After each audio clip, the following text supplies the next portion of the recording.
Good afternoon, everyone, and welcome to day 9. Today, we are going to talk about negotiation tactics and strategies.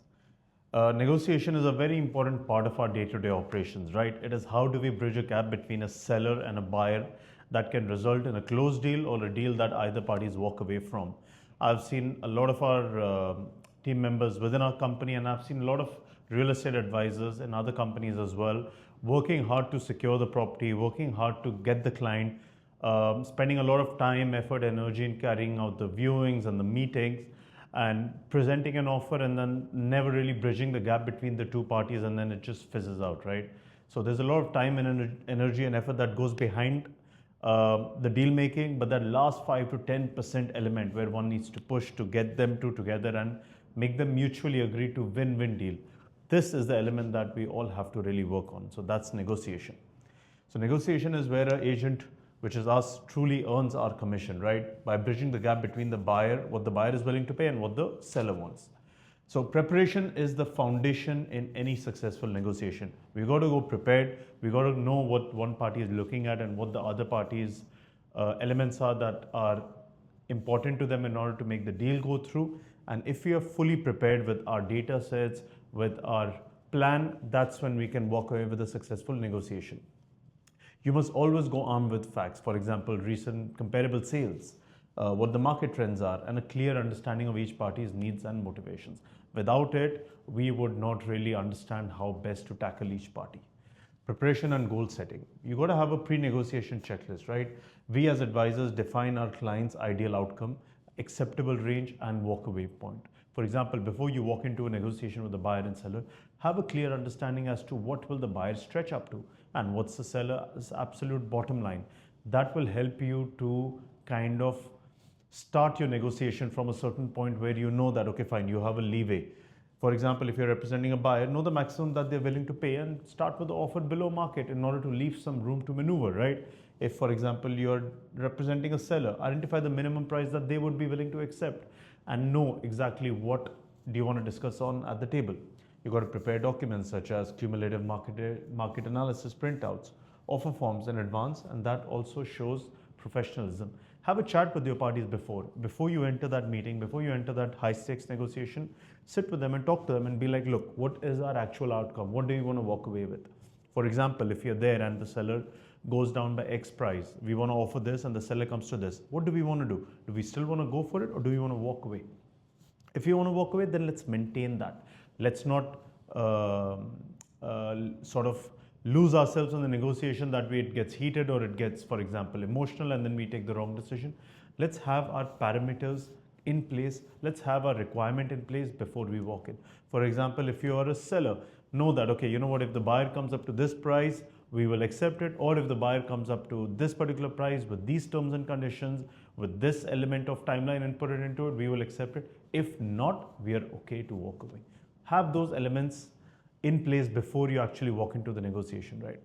Creating a win-win mindset. It is really important in a negotiation to walk away with a win-win. I know many a times people go into a negotiation thinking that, look, it has to be my way or the highway, or for example, if I get what I want out of this deal, then great. I don't care what happens to the other party. I don't care if they're losing. I don't care if they're not happy with the deal. This is what I want, and if I get it, I'll go ahead. But those kind of transactions never really work out, right? They always leave a sour taste in your mouth for the other party. So we have to remember the principle of win-win negotiation. We got to aim for outcomes where both the buyer and seller feel that they have gained some value. This approach builds long-term relationship and reputation. We want to avoid adversarial tactics, right? Instead, we got to frame the negotiation as both sides working together to reach a fair deal. I mean, this is not a business that you're in it just for today, right? You're not in that meeting between the buyer and seller today. You're going to do a lot of business tomorrow. You're going to be in various different rooms. You're going to probably get more business from that buyer. You might get more business from the seller. But in any one negotiation where the buyer is being represented by another advisor, or you're representing the buyer and the seller is being represented by someone else, the managers are there, the company owners are there, and the lawyers are there, or whatever else may be. You don't want everyone to walk away from that meeting and be like, you know what, that person was not looking at a win-win. They really wanted whatever they wanted for their own side, and if they would have got it, the deal would have happened. But this is not how we want to take that deal ahead. both parties have to really feel that, look, I'm getting what I wanted out of it. Yes, I compromised on certain elements. Yes, I was flexible on certain elements, but I'm happy I did this deal, because if it doesn't go through that way, then there'll always be that tiny element of doubt in the other party's mind, and they will feel like, okay, can I try to get out of this deal? Can I wiggle my way out? Can I probably see how I can manage this contract? Can I find this property to sell to someone else and manage to back off from it? You don't want a situation being framed like that. For instance, if price is contested in a certain deal wherein both the parties cannot agree to a certain price, and the buyer is putting their foot down that, look, if I get this price, I'm willing to go for it, and the seller is not willing to, then look at other elements such as furniture inclusion or a certain payment timeline. Or maybe you can say, fair enough, then why don't you cover 50% of the fee as a seller, and I will pay 50% of the fee as buyer. There are always mutual grounds that, if once you're sitting on the table and the goal is to come to a fair agreement, both parties will eventually agree to, and it will satisfy. So let's look at some of the key negotiation techniques and certain tactics that we can use. So number one is using market data as leverage. It's important to show to the seller that the offer is reasonable by citing that a similar unit sold last week at the same price. I mean, market has not drastically changed in the previous 1 week, right? Unless and until some major world events have happened.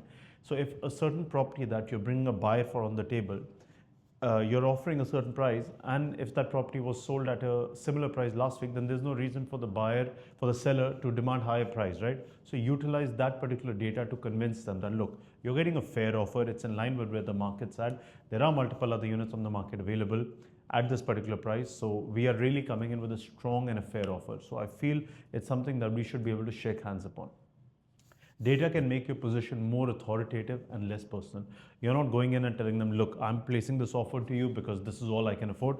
I'm placing this offer to you because this is what I want to buy. I'm placing this offer to you because this is where the market is at. And if I don't get this particular unit, then I have an alternative option to go to. So the reason why I'm placing this offer to you is because it's fair. It's what's transacting at. It's where the market is at. Silence and patience. This is really important. This is a trick that not a lot of people use, because I've seen when someone gets put in a tricky spot during negotiation, people tend to talk more. People, out of, I don't know, could it be fear of losing the deal? Could it be wanting to convince more? People tend to get excessively talkative, and that hurts their cause more than it helps. But silence is golden.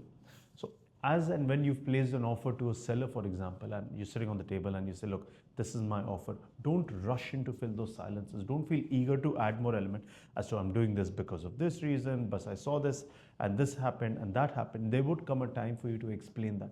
But if you've placed that offer, give the other party time to consider. You'd be surprised that sometimes silence can prompt concessions. Drop in your offer if you're on the table with them and leave it as is. So this is my offer and this is what I can do. I'll leave the rest up to you. You'll see exactly how that particular game changes. Understanding the other side. An advisor should always dig for true motivations. It's our job to really understand what is motivating the other side to either sell this property or to buy this property, so we can cater to that particular motivation. Is the seller in a hurry? Are they really quick to sell? Do they need liquidity for something? Are they investing elsewhere? Do they really have a need of that money real quick? That means they might be more flexible on pricing. Is the buyer in love with the property? Is it the best property that they've seen? And it fits all their family requirements, and they've seen it 5 times and you've explored multiple options with them and they're unable to find an alternative option? That means they're absolutely in love with this property, meaning they might even be able to stretch their budget. Knowing this really helps tailor your approach. You may concede less if you know the other side has strong reasons to proceed. I mean, yes, we want a win-win negotiation and we want a fair deal, but many a times there is one party which might want the deal more than the other party. And the one who does will generally tend to concede. So understand where the motivation lies. And maintaining control of emotion. This is really important. And we've seen this happening many a times in deals where either party might lose, or we ourselves as advisors might lose control of our emotions and say something or do something or say it out of anger, because of course a lot of energy, sweat, time, effort has gone behind that deal, and now we are at the finish line. And if we feel like we are not able to get there, well, it can get the best of us, right? So real estate deals generally can get emotional, but the advisor must remain the calm voice of reason. Yes, maybe the buyer and seller might get emotional. It's their property. They have a lot riding on it, and they might let the emotions get the best of themselves. But our job is to remain calm. That's really important. There are a lot of techniques that you can use to stay calm if the other party becomes heated and if the negotiation is going out of hand. For example, take a small break to diffuse the tension, right? Like just stop things on the ground and say, look, guys, I think this is getting a bit out of hand or it's getting a bit heated. Let's do one thing. Let's all take a recess. Let's all go for a quick lunch break. Let's all go out for a quick coffee break. Let's come back and reconvene. Or example, refocus on facts. Bring them back rather than, okay, both parties are negotiating on price. Both parties are saying suddenly talk has gone from, oh, I'm offering you this price because the quality is not that great, or this is the problem in your property, or this is a shortcoming that you have in that particular property. Once all of that is out of the way, just try to bring everyone back on the main topic and say, hey guys, look, we are seated over here, we've come together. Why? Because you as a seller expressed your interest to sell this particular property. You decided the price that you want to sell at. You want to exit the market because you might have another unit that you're buying, or you might be moving countries, or you might have found a different opportunity to invest, or you moved out of that property with your family and you have no particular requirement for it anymore. And the buyer had a certain requirement which this particular property fulfilled. We saw it multiple times. The family liked it. It fits the budget. It fits the location that we want. It might, the only thing that we are battling upon is the price. So let's recalibrate. Let's just focus on the fact that you're interested in selling. The buyer is interested in buying. This is a perfect match. So we have to be a bit flexible over here and come to a mutual understanding, which will be a win-win situation for both. This is how you can really try to diffuse the situation if it gets out of hand. This is where our role comes in. This is why we exist. This is why we are in business. This is why we add value to our clients. Negotiate for them. Be a in-between go-to party between them, right?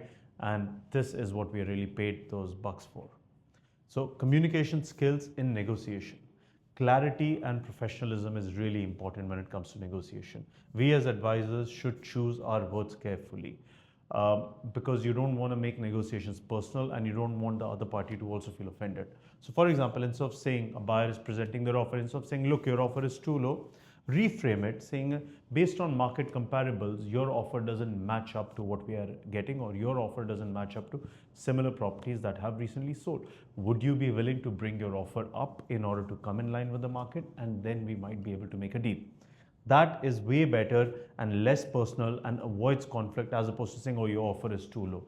The other party might get offended by it and you got no next door opening in order to proceed with that deal ahead.